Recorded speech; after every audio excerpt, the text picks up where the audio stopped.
The interviews, actually, I thought I flopped, like, especially the first one. We had 2 interviews at my college, what's now my college, and I think the first interview, I came away from it and I was like, I'm not going to get in. Like, I found, the poems were hard. I feel like I was fumbling. Day 1, Oxford Uni, undergraduate, fresher. How is it? I was so excited, but it was also terrifying. I think I was happy in that I think there'd been a few group chats before of, people in my accommodation, and it kind of seemed less intimidating. But honestly, when I was there, I think the people in my accommodation, they were all really lovely, and we kind of made friends, and it was just kind of teaching that I've had from my teachers, kind of to pay that forward and kind of, replicate that in a way. How has the tutoring experience been so far? I've really enjoyed it so far. I've actually really enjoyed it. It's nice to kind of go over topics that I've not done in a while, refresh my biology knowledge. All right, guys, welcome back to the channel. Today we have a very interesting guest. She is an undergraduate from the University of Oxford, studying English language and literature. She's also a tutor with the ateamacad. So without any further ado, let's introduce Alia Begum.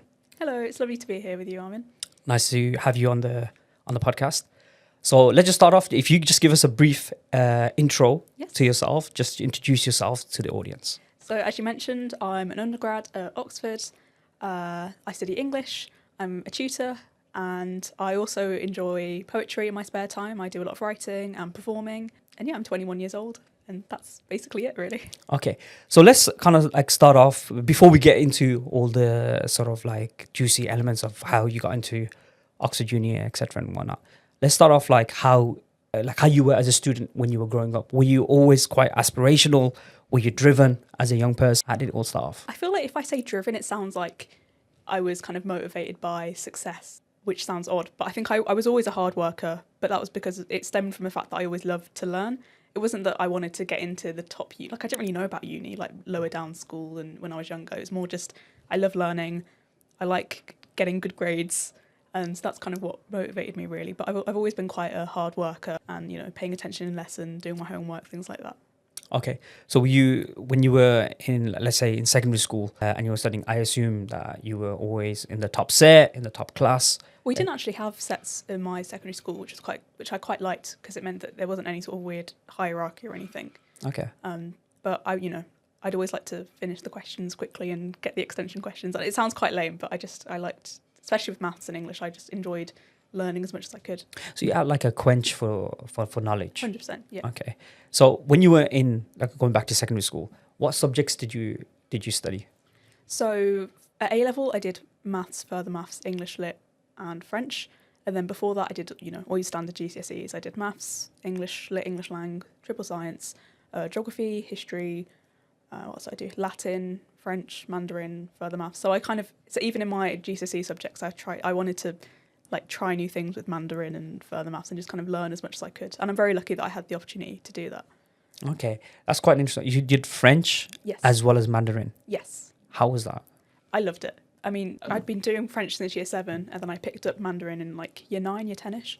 Okay. And they're just such different languages. And so I think people assume that Mandarin is really difficult, and it is, obviously, with the character system. But I actually find the grammar much easier than French, where you have to learn all the conjugations and things. So they're such different languages that I found it really fun to kind of learn both at the same time. Okay. Whilst you were studying these languages, especially Mandarin, did you learn about the Chinese culture? Well, my Mandarin teacher, Mrs. Wong, she taught us she'd tell us stories and things, but I've never been to China. I'll be honest, I don't really have any plans at the minute to go. But it's just, it wasn't, because I know that sometimes people, people think it's kind of a lucrative language to learn and things. So I didn't do it for that. I did it just because I had the chance to, and it sounded interesting. So that's why I went for it, really. Okay. So you, how was, I recall when we spoke a little bit earlier before the podcast, that you were orientating yourself towards studying maths and pursuing maths as potentially a degree. Yes. So when you were in school, I know you now study English, Lang and Lit. How was English for you as a subject? I always loved English, especially, I think, as you know, teachers really make a subject. And I think I was lucky that all the English teachers that I had from year 7 to year 13, I really, they kind of taught more than just the syllabus. They really kind of helped foster a love of reading and literature in me. And so English was always kind of my treat. English was a lesson that I'd looked forward to. I didn't enjoy the homework as much. like I'd always enjoy maths homework more. I've always found essays quite intimidating to kind of get started with. Like I love doing the reading and the planning, but actually getting down and writing an essay, I always kind of struggle a bit with. But the lessons themselves, like reading and analysing, I always loved. So English would almost feel like a bit of a break for me. Okay. So you mentioned that you're into poetry Yes. now. Yes. Okay, so you write some of your own poetry as well? Yes. So poetry's been a thing that I've been doing since like what, year 2. Like it's always been Yeah. a thing that I do, because I've always loved reading, I've always loved writing, but I always found when I was younger that stories take a lot longer to write than a poem. You know, stories are pages and pages, or a poem is just, you know, it can be less than a page. So that's where it started when I was like, what, 7, I guess. And then throughout primary school, I'd kind of just write bits and bobs here and there. And then it was in secondary school that I kind of started taking it, not seriously, but I started taking myself more seriously as a poet, because we had a spoken word club at school, which is really cool. And so I'd go to like open mic nights, like round here in Brum, the Java Lounge, things like that. And I'd be performing my stuff at like 12, 13, which looking back seems insane, especially because in year 7, I think at school I was quite shy. And so it kind of really helped me get out of my shell, I guess. And then from then, year 10, I was between year 10 and year 12, I was Birmingham's Young Poet Laureate, which was just an amazing honour. I think it sounds fancier than it actually was. Like in reality, it was a volunteer role. I worked with Birmingham Library. I got to perform at local libraries and schools around Birmingham, and I got to do some national things as well. But it was just an amazing chance to kind of view myself more seriously as a poet and allow myself to take it more seriously than just, because I know people think poetry is a bit lame or it's a bit flippant, but it allowed me to have that confidence in myself in pursuing it, I guess. I think you're actually downplaying the role that you had. I think that's quite an incredible role, actually, for a young person to be doing this at such a young age. It must have actually boosted your confidence quite a bit. Oh, 100%. And like, so even like putting aside the poetry aspect, even just on like a kind of admin side, I'm really good at writing emails now. Like, you know, the kind of whole email speak, I've nailed that, because I did have to be quite independent. So I'd get commissions or I'd get things coming in, and it's not like I had an adult kind of handing it to me saying, okay, you're going to do this. I'd get emails from, you know, like schools or organisations, and I'd kind of have to handle that myself in terms of, you know, will I get paid for this, or what hours should I do, things like that. So it kind of helped me become more confident in terms of how I deal with kind of professional things as well. Whilst you were doing this, did you come across other young people in similar circumstances, or were you kind of like just one of a very few? I think what I love is that it introduced me to the community of like young poets. So, for example, the Poetry Society has Young Poets Network. That's an amazing website. They often have challenges and things that you can enter. They have meetups and things like that. So I'm definitely not alone in poetry at my age. There's a really lovely community around the country. Okay. Are you currently active with that at the moment with your poetry? Yes. Okay. Yeah. Okay. What would you say to people that are studying, you know, English or any subject really, and they don't really have that drive or enthusiasm for it? I mean, I wouldn't blame them, because I think I've often found myself in the same situation, especially at uni, I think. Especially going from a school where I loved the structure. I would come in early to get some homework done before school, have my lessons, stay in late to do some more work after school, then get the bus. Like I had like a kind of very regimented structure that I loved. And at uni, you don't have that. You have to kind of enforce it yourself. Yeah. And so I think it could be quite easy, especially with English, for example. You don't have many contact hours compared to STEM subjects, for example. Okay. And so it can be quite easy to feel quite isolated in your subject. So I would just say, this is advice that I should be taking myself as well, but I'd say try and get more involved with the other people that do your subject. You know, go to coffee shops and study together, or go to libraries and study together. Even if you don't have many contact hours, still try and kind of have that community to make it easier to get through the terms, I guess. Okay. Now, let's just go back a step. You mentioned, obviously, you're pursuing English language, and at one stage, you were gearing yourself up to study maths. Yes. Why the shift and the change? Yeah, so this is actually, I really enjoy this story. So I've always loved maths. I've always loved English as well, but, you know, I'm a brown girl. My parents would go uni, things like that. Like English would not seem like English didn't really seem like a viable option. But then so year 12, before then I'd done work experience in actuary. I was going to after school sessions and, you know, extra sessions to try and do as much maths as possible, really gearing up towards it. Just a quick one. You didn't get any pressure for medicine or engineering? That's what I was going to get onto. I'll get onto that in a minute, but I'm really lucky in that alhamdulillah, my parents are very, very supportive of me. So I was, you know, gearing up to do maths. This was kind of the beginning of year 12. And it was like we were probably about half a term in, just coming up towards it. And I realised I didn't, like, maths was being a bit of a drag. I think at this point I was doing maths and further maths, so it was a lot of maths content. But then also the additional maths after school, and like I don't know, I wasn't enjoying it as much. And it was hard as well. I was finding it harder than maths at GCSE. And I think I was just, the pressure of that being what I do for the rest of my life, I was like, I don't think I'm even that good at this. How am I going to do this at uni? In hindsight, I think I probably could have just powered through and got into maths. I could have done that. But then this was at the same time, so with the Birmingham Poet Laureate stuff, I opened for Simon Armitage at Birmingham Literature Festival. All right, cool. Which was cool. sick and incredible. And I have a tendency when I'm like excited or like into something, I'll like sway or like I'll be kind of fidget. And my mum was in the audience for that. And so I performed on stage and then I came down to the audience to watch Simon Armitage. It was like an interview with him. Yeah. And my mum could see in the audience that I was just like really like absorbed into it, really into it. And then, because she could tell like for the past few weeks, and my dad could tell as well, that I wasn't loving maths. Like I'd come home from school tired and just like not in a great mood and, you know, things like that. And then, so she kind of sat me down when I got home and she was like, if you want to do English, because I can tell that your heart wants to do English. If you want to do English, we will completely support you in that. Like, you can be a teacher or, you know, you can be whatever you want to be. But she's like, because she literally said to me, if we're not pressuring you to do like medicine or like, we don't want you to be anything like that. Why would we then, she was like, she was saying like, she doesn't want herself and my dad to be the reason that I don't do English. Yeah. So she kind of gave me grace to do that, and they were really supportive and they still are really supportive. So I'm incredibly lucky in that sense. That's awesome to hear that. Your parents have been extremely supportive with the passions 100%. that you wanted to pursue. What poets inspire you? That's a great question. I think when I was younger, I remember one of the first poetry books I got from the library was Carol Ann Duffy, The Bees. Okay. I remember I got that from the library and it had like a really pretty cover, and I read that and I was like, wow. And then in terms of other poets, I think Jasmine Gardosi, they're the current Birmingham Adult Poet Laureate. They were kind of a mentor to me throughout school because they run the spoken word club. They're like, she's incredible. She's a spoken word artist. She does really amazing stuff. And then at the minute, in terms of who inspires me at the moment, it'd be kind of the last poet that I read, really. I'm the type of person, every time I read a new poetry collection, I'm like, wow, this is amazing. This is my favourite. So people like Kit Fan, Katie Farris, who else? Hamer, Manzil Khan, she's amazing as well. So I like contemporary poets at the minute. Okay. Is there like a particular style of poetry that you like? It depends on my mood, really. And that's why if anyone ever asks me for recommendations, I'll ask them, okay, what do you like? Or what sort of films do you like watching? Or what sort of books do you like reading? Because I think poetry is so broad as a category. But at the minute, I'd say I'm really interested in concrete poetry. So that's poetry that kind of plays with shape on the page and plays with form. Okay. I'm really interested in like kind of experimental forms of poetry. When you were studying poetry for GCSE? Yes. And you were studying anthology? Yes. Okay. What do you think of the current anthology that's within schools? Do you think it's a good mix? I think I know a lot of people do power and conflict or love and relationships. I think I was doing IGCSE, so I don't think we had that anthology. Oh, right. Okay. So we had a lot of like crossover. So we had War Photographer and things like that. Okay, yeah. But I really enjoyed it. I think, and I've read about kind of English specifications and in terms of like representation of different voices, like black poets or black writers, brown writers, women writers, like things like that.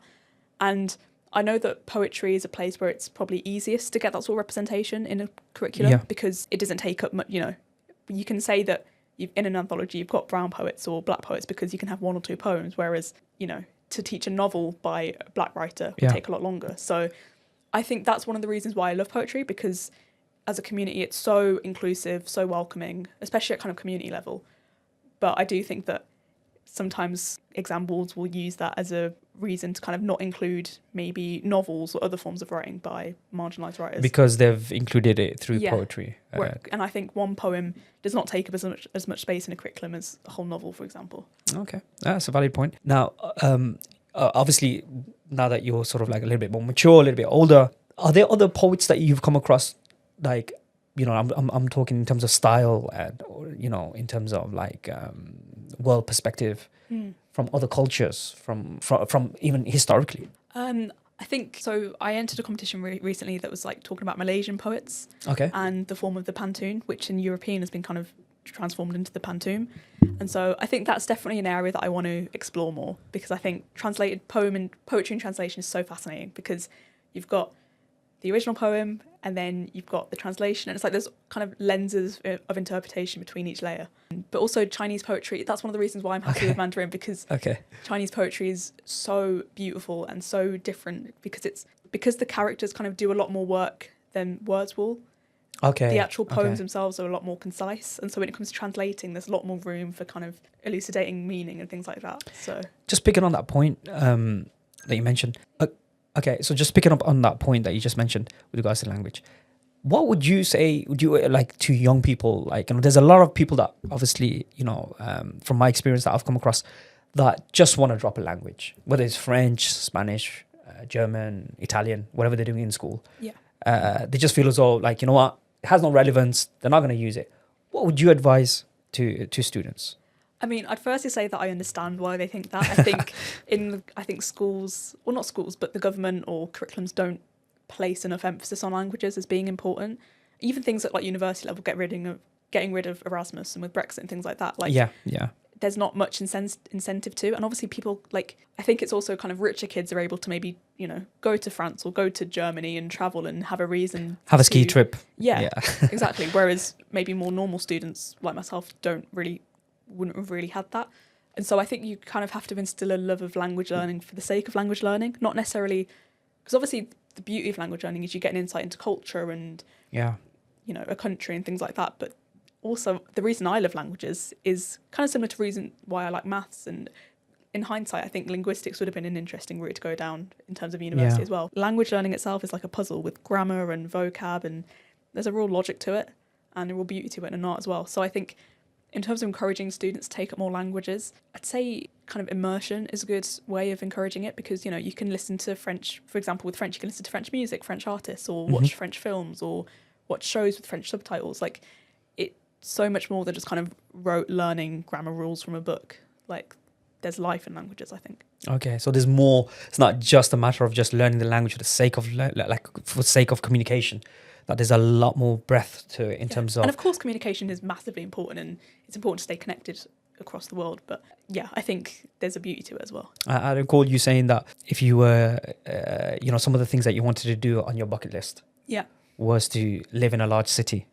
Yeah, like maybe Paris or London or something, and I think it's quite a romanticised idea, the idea of, the writer in the city and sat in a cafe scribbling away. And I think I can, I recreate that in Birmingham myself or in libraries. So it's not that different, but just, I don't know, I think just seeing a bit more of the world would be amazing. So you had this sort of nomadic. So Ooh, no, I'm very much a homebody. Like I like certainty. I don't really like change. So I don't think I could be nomadic, but maybe like a little holiday, maybe. Okay, just a little getaway. Yeah. All right, cool. Or like studying somewhere. So something that's kind of a bit more long term. Yeah, just not nomadic. I can't. Yeah. Okay, never say never. Yeah, I'm very much a homebody. All right, cool. Let's now shift the focus onto Oxford University. Yes. Okay. Where did the drive or the inspiration or the decision, in fact, come about to go for Oxford University? I'll be honest, at first it was very much because I was doing English, and that did feel like a risk compared to maths. Because maths I would have been happy going to any uni, really. Okay. And at the time I thought, okay, English, it seems more precarious. I don't know what I'd do in the future. So I think I wanted to go to a uni that would I could feel confident in my decision to study English. That was what I thought at the time. I think my views have now changed on that. And I think there's more to uni than the league tables. But then obviously that's quite a complicated thing as well. But I think Oxford, I liked the course. I liked the fact that it was English language and literature. Okay. Because I think Cambridge is just English. A lot of unis just do English literature, whereas the fact that it was the literal degree title is English language and literature, that really appealed to me. Because as I said, I love languages. Yeah. And I know that I think Cambridge have a more thematic approach, whereas Oxford is very much based on time periods. So that's kind of what drew me in terms of between Oxford and Cambridge, that's what drew me to Oxford. But then I was very excited by the other unis I applied for. So I applied for St Andrews. Okay. And I really liked the kind of more flexible degree style that you have in Scotland, with the fact that I could have like minored in maths as well. Because at the time, like when I was... Sorry, you could have minored in maths with English? I think so. So I was on right, okay. And when I was kind of still deciding on maths, I was like, okay, maybe I could do maths and English. It's a bit of a rogue degree and not many unis do it. But I was like, maybe I could do that. And then I think that was kind of the gateway drug into then just studying English. Just a quick one. Are there many unis that offer that? Not that I'm aware of. I think St Andrews was the main one that I can remember. And I think when they offer it, it's not like a joint honours. It's more like majoring and minoring or things like that. Yeah. Okay. So, yeah.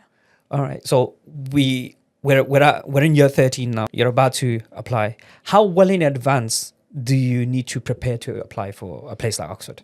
I would say before So between the summer of year 12 and year 13, in that summer, I would Yeah. say start doing research and start reading, because I think with English, the important thing is that your personal statement, it's going to be Yeah, mainly it has to books. be pretty good. Yeah. Not even totally pretty good, but just like books, and you have to kind of find a niche or find an interest within English. So, for example, Okay. my interests were romanticism, the Romantic period, and a bit of post-colonialism as well. And so what I did is over summer, and this is, hot tip, this is what I would say, is if you're reading for a personal, if you're trying to prep for a personal statement in English, I would say have a vague idea of what your interest would be. And if you're not sure before that, do some Wikipedia research, or think of books that you've liked in the past. It doesn't have to be a time period. It can also be science fiction or dystopian fiction or things like that. And then kind of try and plan out what books you'll read and have a link between them. So, for example, I can't really remember, it's been a while now, but so I read The Last Man by Mary Shelley. Okay. Mary Shelley of Frankenstein. Yes. Yeah. And so thinking about kind of the Gothic genre or the science fiction genre, I then looked at Northanger Abbey, which kind of parodied the Gothic genre. Yeah. So try and find a link between each book that you read and read them in that order and write down your thoughts, so that when it comes to writing your personal statement, you will kind of have almost a kind of progression in your personal statement already. Yeah. You'll have a kind of idea that can thread through. So that would be my tip for personal statements for English. Did you then also have to undertake an admissions test? Yes. So for English, it was the ELAT, which English language admissions test or English literature admissions test. What does that test encompass? So it's an hour and a half from what I can remember, and you get 6 extracts, and they can be from play, poetry, novel, prose, anything. And you're advised to spend around half an hour reading one of them, comparing, and then your essay will be an hour long, and it will be comparing any 2 of them on a given theme. So I think in my year the theme was dancing, which is a bit rogue, but in other years it's been, I don't know, like fathers or the sea or I don't know, things like that. But all the past papers are online. So to prepare for that, I would say you don't even have to really, I'd say print out the extracts. There'll be about 6 of them. And then if you've not got time to do the full hour and a half, plan it, then write it. I would say the half an hour planning is the most important bit, because you'll I'd spend the first 5 minutes reading through all of them, deciding which 2 you want to focus on, and then kind of go through them each and annotate them and kind of make a plan with like the structure of what points you want to make in what order. So that will help you. So really, they advise you to spend half an hour planning for a reason, because they want to see that sort of structure and thought that's gone into it, from my understanding. I think planning for any English exam specific is very crucial. And Yeah, we're talking 100%. about GCSE, we're talking about A-level, because a lot of students, particularly at GCSE, they tend to, once they sort of like get the question and just kind of dive straight in, they're the ones that kind of like fall into, into a bit of disarray because they haven't planned ahead of time. Okay, I think that's a good one. With regards to, you coming across that topic of dancing, how did you then, did you know the topic beforehand? Or? No. So you get the paper, okay, and they say, I mean, you can look this online. I don't remember, it's been a few years now, but you'll get a paper and you say there's, extracts A to E or whatever. They will be linked on the theme of dancing. And so and it's quite free. Like in A-levels, you're often used to quite specific questions, but the question is literally just, compare these 2 texts and how they relate to this theme. Okay. How did you adapt to that? Because obviously it sounded like it was a little bit surprising. Yeah, I think because it was a bit out of the blue, but I kind of just was like, okay, don't worry, it'll be fine. I read through the text, and then from what I can remember, I think there was a Virginia Woolf extract, and I can't remember what the other one was. I think it was a poem. And I just looked for the same things I always look for in an unseen. So things like movement, stillness, silence, colours, structure, all that. So just kind of having an approach to go in to any exam, especially with unseen at GCSE or A-level, for example. If you have that same approach, knowing what to look for, then every exam that you go in, even if you're a bit panicked, you can kind of think, okay, I know what I'm doing. Yeah. Just go through that process. So again, critical skill there, where maintaining that composure under pressure and not kind of like, losing your marbles, like kind of like thinking, hey, this is the end of it, I can't do it, etc. Yeah.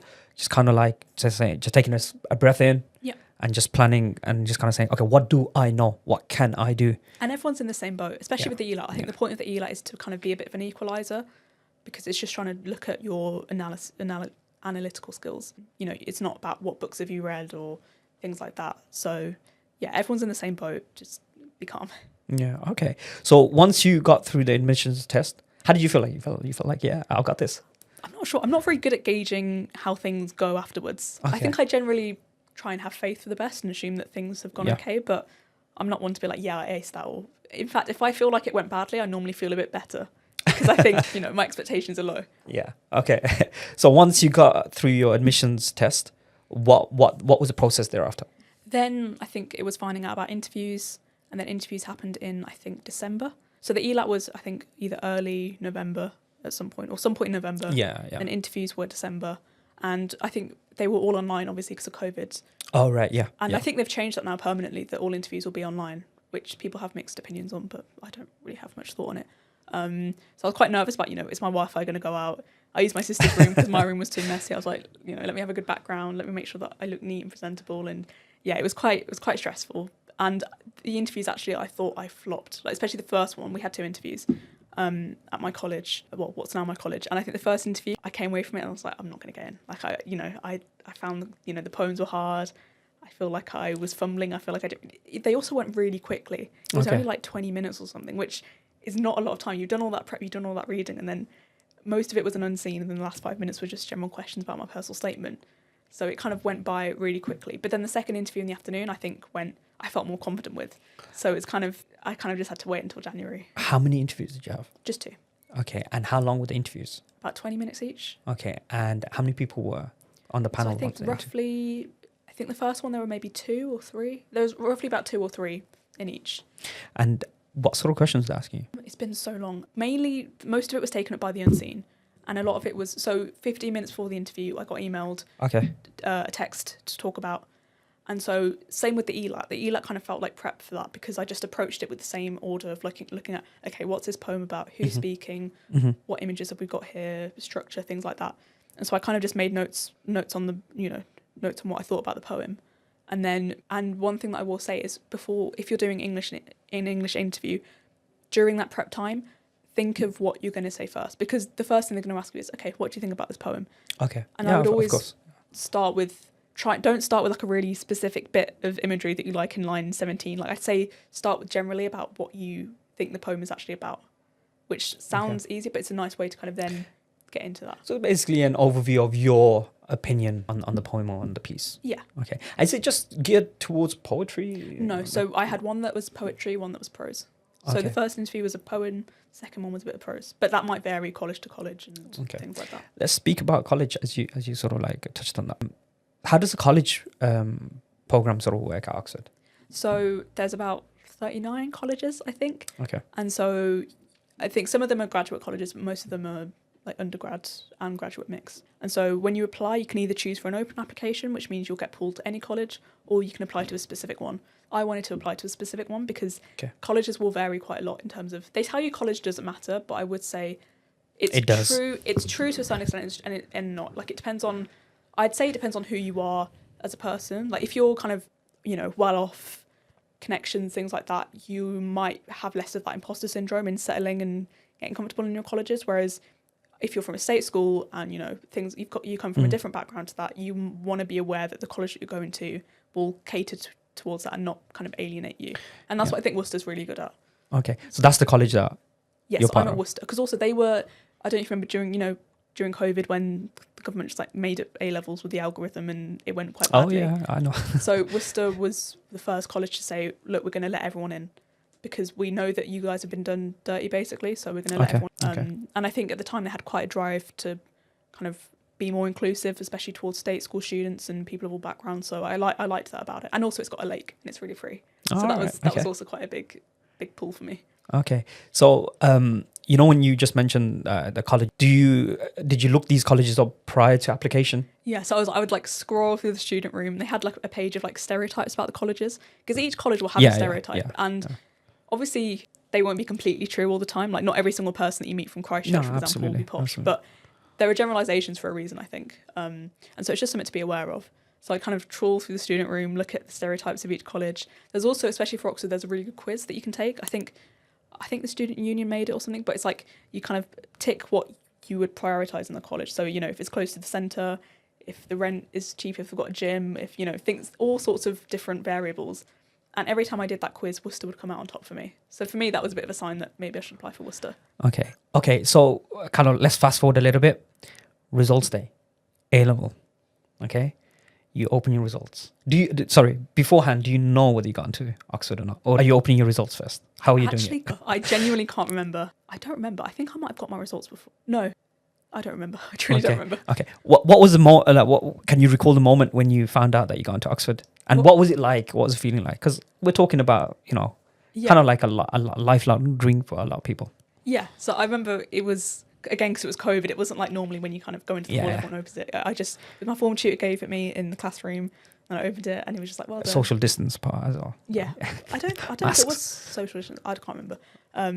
But yes, it was just kind of, it was honestly just relief. Okay. Relief that because I'd worked really hard in the lead up to A levels, and it was relief that kind of my work had paid off and my work had shown and been reflected in my grades.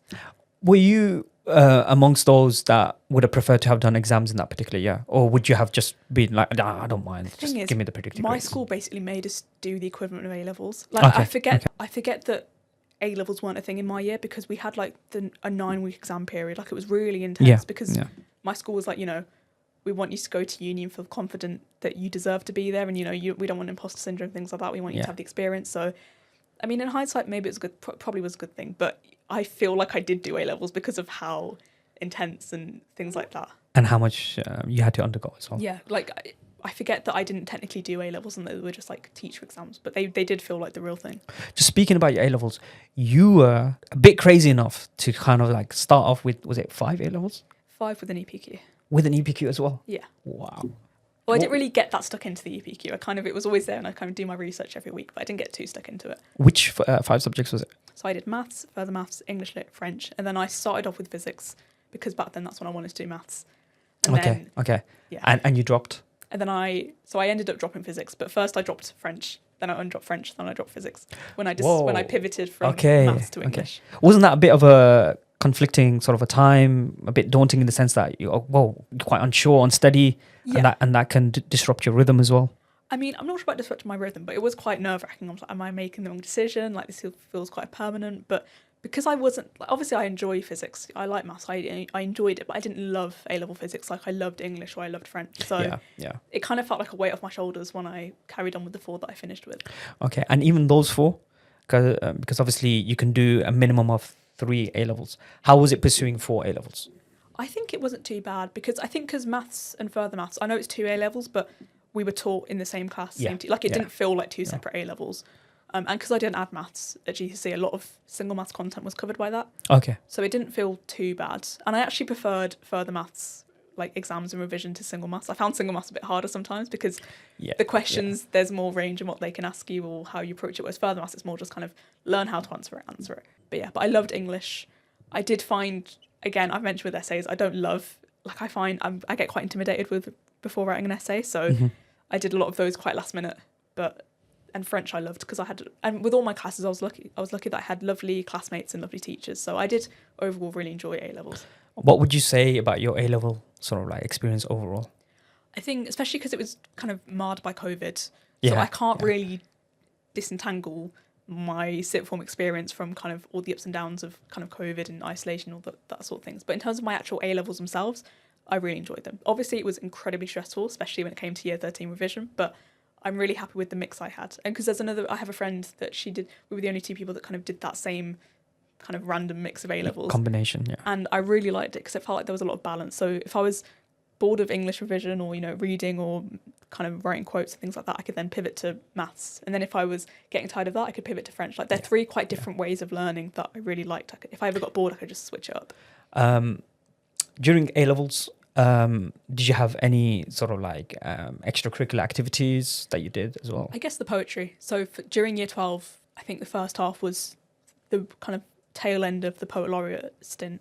And then even between that, I'd still have poetry stuff that I'd be doing on the side or commissions or performances. In terms of what else, any reading that I do, I feel like would be for my personal statement. So, okay. But I guess just hanging out with friends, things like that. The reason I say that is because obviously you're a student at that age, and A-levels is quite a lot of content, quite difficult to manage. What advice would you give someone who's kind of like started A-levels? Like what would be your key sort of like advice? I would say the way that I'll just say how I did it. I'm not sure if this is advice that you'd want to take, but I made sure that because I find working at home quite hard. My bed's there. Yeah. My phone's there, Yeah. Whereas at school, you can't just rot in bed for a few hours. So I liked having a kind of clear work-life balance and also I had like a maybe 40-minute commute, and after school it'd be maybe an hour, which I really liked. Obviously during peak times, or if it was late it'd be annoying, but so I'd kind of get to school at like maybe 7:40, but school would start at maybe 8:45, 9ish. That'd be when like registration was. So I'd get to school beforehand, get any homework done or any revision done, and then during school, like one thing I would say, maybe my advice would be like pay attention in lessons. Yeah. Like I know it can. I mean, it was quite easy at school because our lessons were only like 40 minutes. But I'd say when you're in lessons, use that time to ask questions, try and get as much work done as you can, so that you're not spending that time kind of catching up outside of lessons. And then try and use your free periods as much as you can. I'm not saying that I used every free period. Like there was definitely times I'd just be in the common room chatting, because I think it's important to have a break. Yeah. And then I stayed in school after school till maybe about 6 to kind of do the rest of my homework. So that means, on the bus I could listen to my music, I could chill out, and then at home I could just I'd be zonked out. Zone off a bit. I think the critical thing is being efficient with your time and using it effectively rather than allowing things to build up. I mean, I say that I was very last minute with a lot of my homework, and I wasn't like some efficient machine. Like most times, the essays, the homework that I'd be doing the morning of would be due that morning. Like I didn't. Okay. It was a well-oiled machine that it worked, but it maybe wasn't. I could have maybe shifted it a bit earlier to make my work less last minute. I think a lot of people can relate to this. All right, let's. It's day 1, Oxford Uni, undergraduate, fresher. How is it? I was so excited, but it was also terrifying. I think I was happy in that I think there'd been a few group chats before of, people in my accommodation, and it kind of seemed less intimidating. But honestly, when I was there, I think the people in my accommodation, they were all really lovely, and we kind of made friends, and it was just really exciting. It was like I moved away from home for the first time. Yeah. Worcester's really beautiful. There's so also just meeting new people, like, because obviously, like, for example, someone from Cornwall, where on their way to school they'd go across a beach, like, whereas London, you get like just meeting people from different backgrounds was just amazing. People were receptive to you as well. Like, I think so. Yeah. So you made it wasn't difficult making friends, socializing. I think it's always a bit difficult in terms of finding your feet or finding your group and stuff. And I think it's something that I'm still kind of trying to work through now. But I think that's part of growing up, especially when you're 18, like figuring out who you are, who you want to be around, like all that sort of stuff. And how was living away from home for an Asian girl? I was quite looking forward to it. I've always liked my independence and things like that, and I'm lucky that my parents were very happy to let me move away. But the thing's also, I would call my mum like every day, like WhatsApp video call, like 5 o'clock. I would call her every day, and I wanted to call her every day. Like I'd keep her in the loop. So it was never like they'd go more than 24 hours without knowing. They'd know kind of what I was up to and what my plans were and things like that. So, and I think I did find it hard, especially in first year, even in second year and third year. Like you do miss home, but I think also knowing that it's only like an hour on the train. Yeah. It's not, and like my parents would visit me, they'd bring me food sometimes, so it was hard, but I kind of got used to it. It wasn't too bad. How was the course? The course, one thing I will say in terms of when you're applying to uni is I would prioritise looking at what the course actually is rather than the uni itself. Like, don't underestimate. So at Oxford, you have something called prelims, which are first year exams, and then you don't have any more exams until finals. So all your finals count. Like all your exams, your final grade basically from uni will count on those final exams. But even first year exam prelims, everyone gets quite stressed out about them. There's scholarships and things like that. Okay. So I think first year was quite intense. We were doing learning Old English, for example. That's completely like different language. Oh wow. Okay. It's not just like people think Shakespeare, like wherefore art thou, like that's not Old English. That's like fairly modern English. So then there's Middle English, which is like Gawain and the Green Knight, and then there's even there's Old English, which is like some of the earliest texts that we have. And so that was fun, but that was quite hard. And even just kind of, like I mentioned earlier, with like not as many contact hours, for English, lectures are completely optional. Yeah. So you really have to be self-motivated in kind of getting yourself to lectures, because you could technically get away with not going to a single lecture in your whole degree, but obviously you kind of want to get your money's worth. So I think I did find it quite hard at times, especially with the workload. It's quite, especially towards the end of first year, it's like an essay a week. Okay. And then in second year, it's like 2 essays a week and things like that. And so it was quite, I'm not sure if it's 2 essays a week, or, I'm not sure of the specifics, but quite a high workload that you expected to churn out. And I think sometimes I found it hard actually kind of involving myself in the subject, or kind of learning as much as I could about a certain topic because I'd be so focused on, okay, I need to just get this essay done. So I think Oxford does teach you how to be a kind of an efficient researcher, writer, things like that. But I think I found it difficult sometimes in kind of furthering that love for the subject. But I was lucky in that my tutors were amazing, and you know, they're like kind of top professors in their subject. So that was really cool. But yeah, it was definitely really hard. So definitely no regrets with regards to the choice that you made, the uni, the college, etc. Oh no. I think sometimes I ask my mum, like, should I have done maths? Like, because sometimes when I'm thinking about what I want to do in the future, I'm like, I'm like, should I have done maths? But she's like, no, like, you love English for a reason. Like, this is what you wanted to do. So you're on the verge of graduating soon? Yes. What's on the other side of the horizon? So I'll be graduating in about a year because I'm taking some time out. But on the other side of the horizon, I'm not too sure. All I know is that, and I've said this before, like, to people, I just want to work with words and people, which sounds really vague and wishy-washy, but I don't know. I think I've always been the type of person to know exactly what my next steps are. Like, before it was, do well at GCSEs, get through A-levels, get into uni. Whereas now it's like I don't really have that sort of next certain step, which is quite scary, I'm not going to lie. But as long as I think I keep on telling myself, like, I chose English for a reason. Like, I know I could have done maths and gone into actuarial science or whatever and had, a decent paying job and a stable career. But I took that risk for a reason. Yeah. And so I need to not kind of back out now. Like, I need to make sure that I'm still doing what I love. And I'm lucky that I have the luxury of doing that. Like, I live with my parents, which, I'm lucky about. And I don't have that pressure from them to kind of get an amazing job or, for them, they feel like Oxford is enough. Like, they don't worry about reputation or anything like that. Yeah. So I'd love to kind of be paid for my writing. Like, I'd love to be a writer in terms of poetry or literary criticism and things like that. But obviously that's quite a rare thing to be able to kind of make all of your money from that. Like, it's only like the kind of the top of the top. Yeah. So I think I'd like to do that on the side, and then maybe at some point teaching. Like, I've really enjoyed the tutoring that I've done so far. Like, the classes are lovely. So I found that to be really enjoyable. But I don't think I want to go into teaching as soon as I graduate. I think I want to try out some other things. Yeah, there's a bit of a stigma around people studying English that they're all looking to become teachers. Yeah. Okay, so you're not going to go down that. I think at some point I would like to, maybe, but I don't think it's a bad thing to want to be a teacher. Like, especially looking back, like some of the people that have kind of shaped me or shaped my interests, other than like, my parents and family, are my English teachers. Yeah. Like, I really owe a lot to them. So I would love to be able to kind of pay that forward. And I think that's what I've been trying to do so far with tutoring. Kind of teaching that I've had from my teachers, kind of to pay that forward and kind of, replicate that in a way. How has the tutoring experience been so far? I've really enjoyed it so far. I've actually really enjoyed it. It's nice to kind of go over topics that I've not done in a while, refresh my biology knowledge. But I've also just really enjoyed working with the classes, especially working with the same classes. How do you find connecting with, 15, 16-year-olds? Yeah, I think I always want to strike a balance, because I remember at school, there were teachers that you liked and there were teachers that you respected. Yes. And you can obviously have both. Oh, yeah. And you can also have maybe neither. But I think I'd rather be, because I want them to be able to approach me, ask me any sort of questions, be really open to them and for them to trust me. But I don't want to kind of lose respect by trying to be their friend, if that makes sense. That makes me sound really, like, I ask them questions about what they're into and things like that. But I think not at the expense of my teaching, if that makes sense. No. I think you touched the nail on the head there, because some, teachers or tutors will sort of start to feel as though like they should try and be their friend.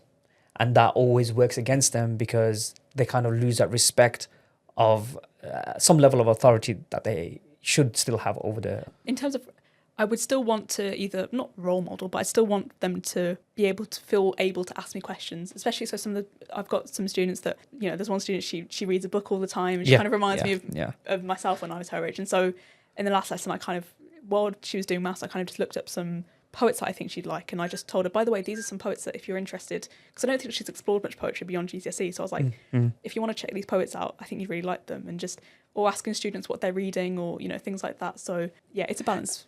Showing interest in them, and not just seeing them as like people that are there to pass exams. Absolutely. Absolutely. Because obviously, no one wants to be kind of spending hours and hours on physics on a Sunday. People, absolutely. But just wanting them to encourage a love of learning for the sake of learning itself, rather than just hoops to jump through to pass exams. How do you think a young person can get more out of, say, a tutor, just as you just mentioned? So I'd say, and I do say this to them sometimes, because obviously I know what it feels like to be really tired, and like especially when it comes to the end of the day and like you just want to zone out or just chat with your friends or on your phone. And I just kind of say to them sometimes like, look, you'll have to finish this for homework anyway. While you're here, you may as well just you've got like, I'll say to them like, you've got half an hour left. You just have to focus for half an hour, Yeah. and then you can go and chill. But just while you're here, you might as well make the most of your time here by doing work. So if you've got any questions, you can ask me questions, or I can go through the solution on the board. So I know it's easier said than done, because especially at that age, like it's a lot of pressure that they're under, and it's a lot of work. Yeah. So I am aware of that, but I just tell them like, you might as well just kind of crack on now to make your life easier when you get home, so you've got less work to do then. I just think, because that's how I treated, A-levels, GCSEs. When you're in the classroom, yeah, to have a laugh about, a chat and all that stuff, but you're there to work, so that you don't have to spend that time out the classroom doing as much work, if that makes sense. Yeah, absolutely. Okay, that's a great way of sort of summarizing how students can benefit from their sessions and get the most out of it, really. Because if they're in the session itself, just like yourself when you were in college, when you got your free sessions, you might as well make the most out of those and then spend your free time doing what you actually want to do. But then I'm also aware of the fact that it's nice to kind of have that social interaction to kind of break up the day a bit and things like that. Yeah. And especially the classes I've taught, they're a really lovely lot, and they ask questions, they're inquisitive, they're a bit, they can be a bit lively, but you want that. You'd rather have that than just kind of a completely silent class. Absolutely. Okay, so finally, aspirations, things for the future for yourself. In terms of like pipe dream level stuff, I'd love to have a poetry collection out. Because I write lots of poems, but I don't want to, like, I know that I probably could, work towards something now, but I don't want to. I want it to be something that I'm really proud of, not just kind of release it for the sake of it. So I'd love to have a poetry collection out at some point, and just keep writing, keep meeting people, keep teaching. In terms of us, I think I'm not really it makes me sound like not ambitious if I say that I don't really have long-term goals like that. But in terms of work, I'm like, as long as I'm enjoying my work, I've got goals outside of that. I want to be happy, enjoy the small things, things like that. So you sounds like you got a good sort of like work-life balance. Yeah, I think that's really important. I couldn't agree with you more.